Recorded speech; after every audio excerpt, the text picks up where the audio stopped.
Hello, this is Dewey Wang. This is a lecture of Chapter 15 on Spurrier's and Toby's books of system analysis and design. Chapter 15 title is Leading Iterative Software Construction. This is a chapter described almost like a case study on the Scrum technology and focuses on how to use Sprint to control the project progress. And before we start discussing this chapter, I would like to refresh your memory from this particular article. This is a classic article from Harvard Business Review in 1986. It's talking about a new product development game. And basically, this is the origin of the Scrum methodology. At first place, it was used in new product development in the production operation field. But of course, and in the software development industry, we later figure out it is actually more an appropriate method for the more dynamic and quick response type of environment, such as software. In product development and the real-world physical production facility still are constrained by the manufacturing capability compared to the virtual capability in the software industry. And the complete Scrum methodology is actually applying much better in the software industry. So this chapter pretty much tried to describe how the Agile methodology is used in each particular sprint.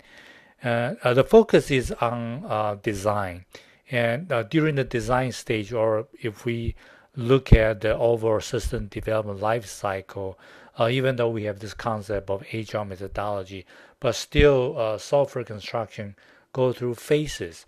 And in the later phases or during software maintenance, which is, pretty much every organization is doing, most likely your organization will have a big ERP software already in place. So over time, you are doing maintenance, you're adding new feature, configuring the software for new use. So all these are considered modification and updating in a way. So it actually fits very well in the Scrum or Agile type of development methodology. So again, the focus is on design. And so when we talk about design in the software, it relates to the construction, so also known as programming. So you have to build a program so that the people can use, and you have to test the program. So with the requirement in place, and you start building programs and testing the program, and probably even implement the program and to have a test run, and that cycle is considered a sprint. And the advantage of using this book is this textbook is rather new. It does has a lot of detailed information that other textbook does not have. This includes a very practical experience of using the Scrum methodology. And it introduced a lot of this terminology that we use actually in the Scrum. And one of these things is called a construction sprint. So you see that the terminology constructions there is almost implied they are doing something, they are building something already. So it's not early in the conceptual sort of like a thinking stage. Now we are actually put your hand dirty and start doing something. Formally, in the Scrum methodology, construction is equivalent of the coding, configuration, and testing together as a package.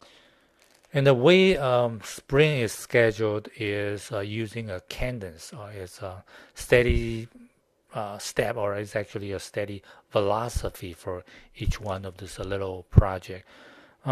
Usually, it's a schedule in a 5 or 7 day period, because 5 day is the amount of working day in one typical working week in today's society.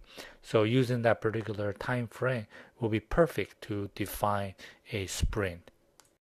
And using Agile methodology also assume that we do not have this so-called big requirement upfront, that type of design. So you are doing like improvement, continuous improvement. So if you map this concept to a production operation field, this can be something more like a total quality management type of practice. So talking about total quality management, some of the terminology will immediately come into the picture, such as just-in-time management or just-in-time production or manufacturing management.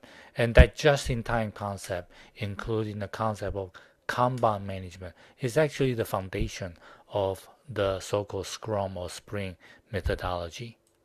So roughly speaking, we can see that if we are getting to this agile, we are getting to a more or less stable state for software improvement, continuous improvement. However, we might once in a while encounter this situation.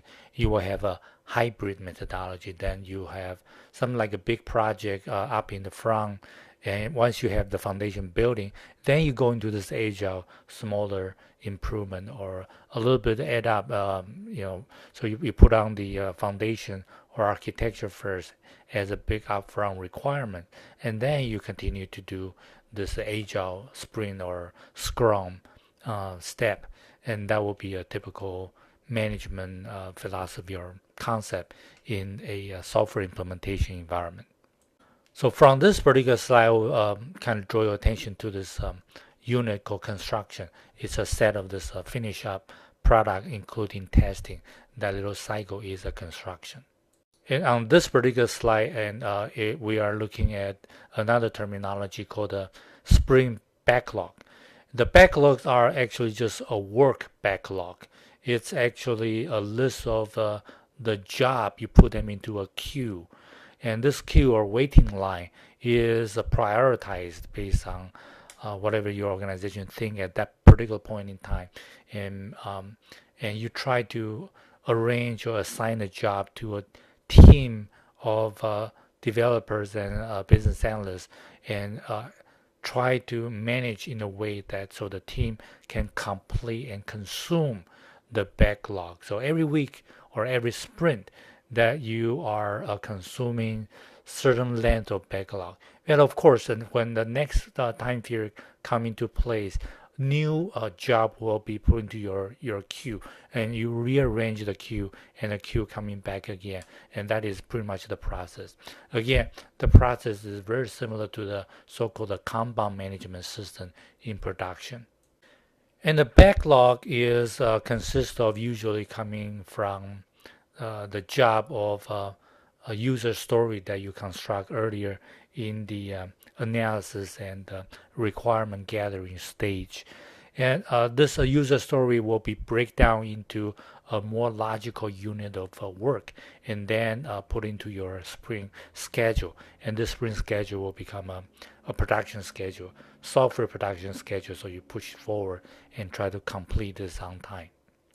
And a typical schedule look like this. If you kind of look into this chart here, it actually make a lot of sense because it look just like a modified version of a Gantt chart, kind of like a project planning chart. The only difference is there is no it's actually recorded the progress of the job.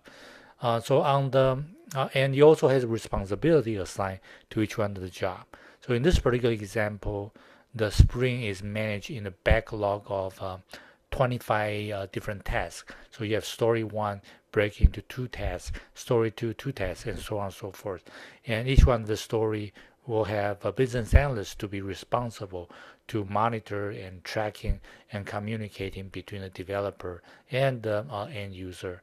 And the developer is assigned to different tasks and story, and each one of them has estimated amount of time to complete that particular job. And they also have the actual time to complete the job. So the dashed line is the estimated amount of time, ideal time that to complete the job. So assumption is that this 25 tasks assigned to probably 5 different, maybe 3 different programmer, and they will slowly every day consume or complete a few jobs, and at the end of the week or at the end of the sprint, they will burn, and this is called the burn down concept, burn all the tasks assigned to that particular sprint. So imagine if you put this particular chart on the wall of this war room or the software programmer's room, and everybody can now see that oh, you're doing something. And this type of job actually has been done a lot in the manufacturing environment. There will be a work efficiency or a measurement, sort of like a chart put on there. How many people are here? How many units you have produced every day? And your name is on there compared to the other person. So that's similar concept you see in the real world factory production line compared to the software programming room in the software development process. So this chart, if you use for a while, slowly you will get to have some insight of what's going on in your software development team.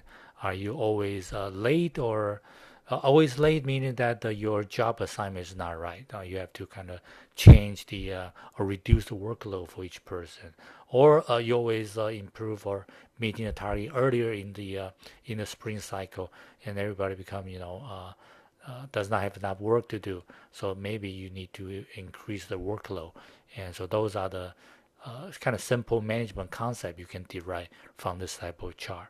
And the best thing, the most wonderful thing about this kind of a burn down chart is it's so simple, so everybody can read it, and simple tools are usually the best management tool.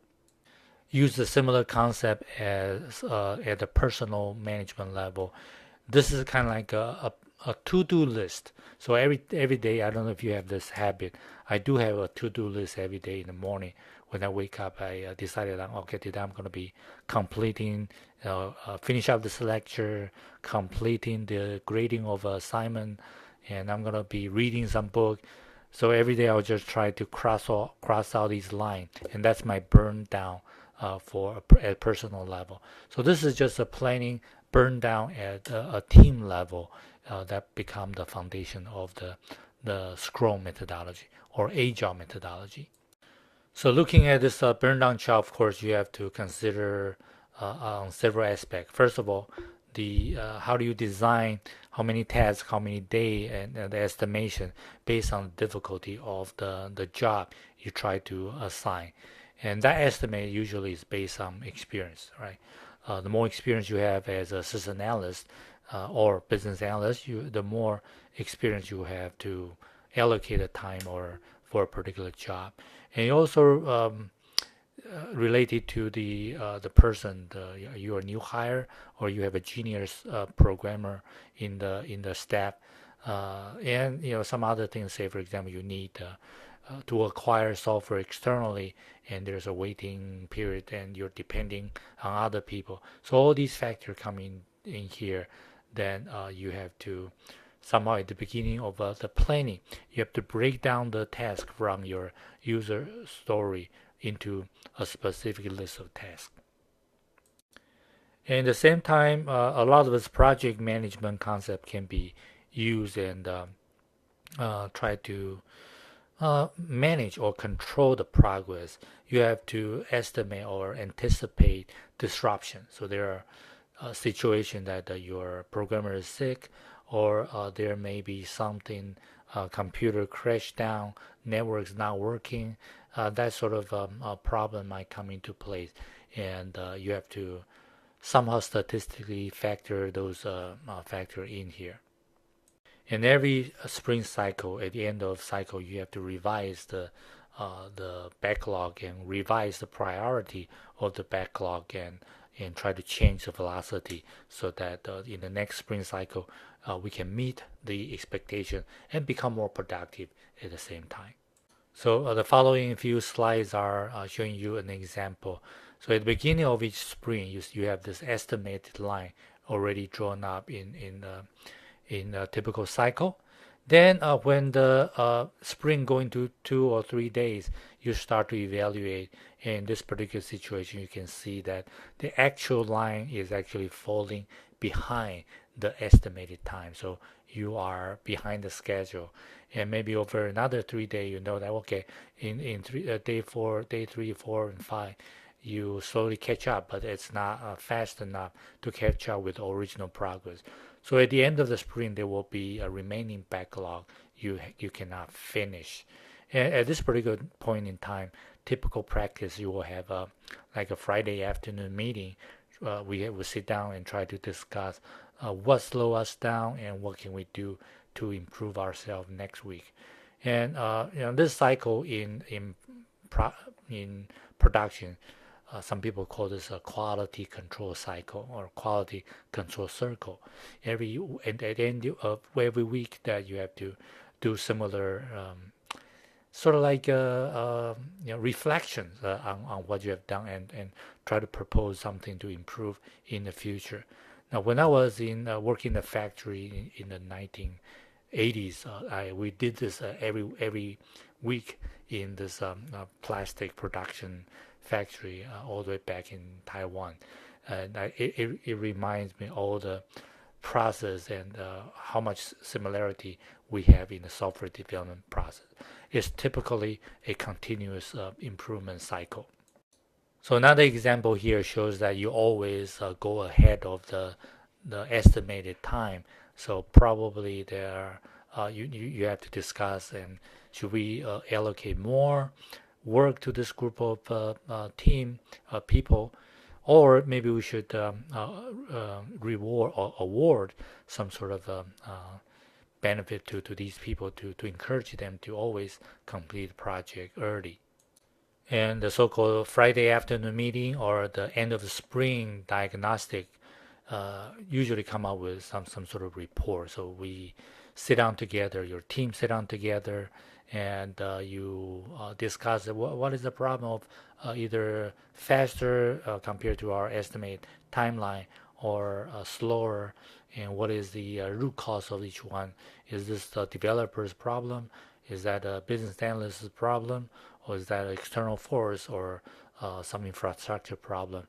And then we making the best guess and then improve moving forward to improve our project. And put the entire process in a more like a visualization. So originally you have some sort of a sprint backlog. Then you start to burn down the backlog in each one of the cycle, and at the end of each cycle, you discuss and probably suggest some improvement. Maybe we'll decrease the velocity or increase the velocity, depends on you have problem or not, right? So these are typical kind of like a process we do in a sprint cycle. Just to showcase to you a few kind of a similar example. This is another example of using agile methodology, similarly but not as formal as the chart we see earlier. And compare that to Kanban board, that is actually what happened here. And any one of you have this desktop support experience, you know that the backlog in a desktop support environment is issued as a ticket. So they will have give you a ticket. Each ticket is a job need to be complete. It's an answer. It's a question that you need to answer as a desktop supporting people. So you can put them into a similar management chart so that every week, every month, we can come back and evaluate how good or how bad we perform in the previous cycle. And this part of the textbook show you how to calculate the velocity of each sprint. The general idea is that you average multiple sprint and come up with the percentage of days, how many days to complete a particular user story, or that's called the velocity. And the sprint used to do the average can be 2 sprint, 3 sprint, or 4 sprint. Depends on how big and how small the job or story need to be delivered. And once you have a number to measure the the productivity of your team, and this is actually a productivity measurement, then it become quantitative instead of qualitative. So you have more foundation to award or reward your team. Now, in the past, a very long time ago, the productivity is measured by how many lines of the software a programmer can produce in a reasonable amount of time. But over time, we realize it's not the right measurement, because you can write 1,000 lines that doesn't really work very well, but compared to that, you write 10 lines of software that work perfectly and fast. That's totally different concept. So using the sprint velocity is actually a better management, because that actually aggregate your production into the user story level. So the more user story you can complete or resolve, the more productive you are. So that will be the basic concept of manage the project by number. So another issue about the productivity measurement is to define the work unit in terms of ideal days versus story points. The story points measurement is very much like your professor's job. And as a matter of fact, your professor's job is, sometimes we call ourselves, it's just the minute you wake up, you're working, and until the time I'm watching a movie, I'm working. Because my productivity is not measured by how many hours I teach, or how many hours I log on to my Canvas or learning system. It doesn't really matter. What's matter is how many actual job, how many article I have written, how many assignment I have created. So that each assignment grading and each article I write is more like a story point. So measure my productivity in story point is more accurate. The ideal day, of course, is that assuming that I should be completing the grading of your assignment, say 3 days after you submit, and those are something ideal. But some assignments are more complicated than the other, and our work schedule also come into the place. So ideal day is usually work better in the more stable environment, like a production environment, car manufacturing. That's once you plan, it's go like a schedule, like a clock, going very well. But usually you have this more unpredictable. We use a story point measurement is much better. So this chart show you, instead of using a perfect day or ideal day for each one of the tasks, it is using only the story point and describe the process, how the sprint is evaluated after each sprint. And at the end of the week, you can generate a summarized report on the overall performance of what you have completed in terms of the user story, and that will be another project management tool what we use to compensate the only sprint management type of methodology. And you can also do an evaluation on in terms of how important and how likely the job can be completed in a particular environment. And this will be used as the foundation for reprioritize your next backlog, the next product backlog or sprint backlog. So when the next sprint come into the place, you are more prepared and can adjust from the previous sprint. So that's about it, and you have kind of go through in this particular chapter a very, very realistic working or production environment, how people use a simple the sprint management sort of a burn down chart to manage the software development team's production. And I would recommend to compare this type of concept with your project management concept if you are interested in the PMI type of management concept. There are all similarities and overlapping concept here. But of course, when we move into the software project management, terminology change. But each different discipline sort of borrow terminology from one another and become this hybrid world we live in. So when you are encounter all these terminology, try to clear your mind and to see what your organization is trying to do. Are they using this the Spring Scrum type of terminology, or are they using the traditional project management terminology, or maybe they are using quality management cycle type of terminology, and all together. But once you have an overall understanding, you'll be able to kind of play into the culture of that organization much better. So that's the highlight of chapter 15.